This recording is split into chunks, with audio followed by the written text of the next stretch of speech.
ನಮಸ್ಕಾರ ವೀಕ್ಷಕರೇ. ದಕ್ಷಿಣ ಕನ್ನಡ ಜಿಲ್ಲೆಯ ಬೆಳ್ತಂಗಡಿಯ ಪ್ರಸಿದ್ಧ ದಿಡುಪೆ ಜಲಪಾತದ ಬಳಿ ಒಂದು ಆಘಾತಕಾರಿ ಘಟನೆ ನಡೆದಿದೆ. ಜಲಪಾತ ನೋಡೋಕೆ ಅಂತ ಜೊತೆಯಲ್ಲಿ ಬಂದಿದ್ದ ಮಂಗಳೂರಿನ ಕಾಲೇಜು ವಿದ್ಯಾರ್ಥಿನಿಯರ ಮೇಲೆಯೇ ಕೇರಳದ 3 ಯುವಕರು ಲೈಂಗಿಕ ಕಿರುಕುಳ ನೀಡಲು ಯತ್ನಿಸಿದ್ದಾರೆ. ಆದರೆ ಸ್ಥಳೀಯರ ಸಮಯ ಪ್ರಜ್ಞೆಯಿಂದಾಗಿ ಈ ಕಿರಾತಕರು ಈಗ ಕಂಬಿ ಎಣಿಸುವಂತಾಗಿದೆ. ಹೌದು, ಮಂಗಳೂರಿನ ಪ್ರತಿಷ್ಠಿತ ಕಾಲೇಜೊಂದರ 3 ವಿದ್ಯಾರ್ಥಿನಿಯರು ಕೇರಳದ 3 ಯುವಕರ ಜೊತೆಯಲ್ಲಿ ಬೆಳ್ತಂಗಡಿಯ ದಿಡುಪೆ ಜಲಪಾತ ವೀಕ್ಷಿಸಲು ಬಂದಿದ್ರು. ಆದ್ರೆ ಜಲಪಾತದ ಹತ್ತಿರ ಹೋಗ್ತಾ ಇದ್ದಂತೆ ಈ ಯುವಕರ ಬುದ್ಧಿ ಬದಲಾಗಿದೆ.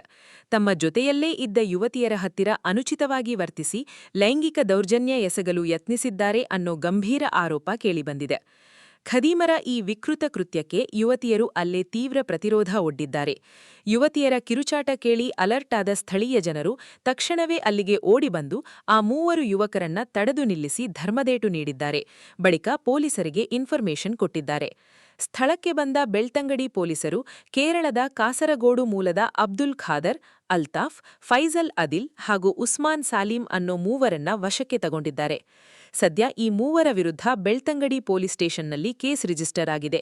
3ರನ್ನು ಕೋರ್ಟ್ಗೆ ಪೊಲೀಸರು ಹಾಜರುಪಡಿಸಿದ್ದು ಅವರನ್ನು ಕೋರ್ಟ್ ನ್ಯಾಯಾಂಗ ಬಂಧನಕ್ಕೆ ನೀಡಿದೆ.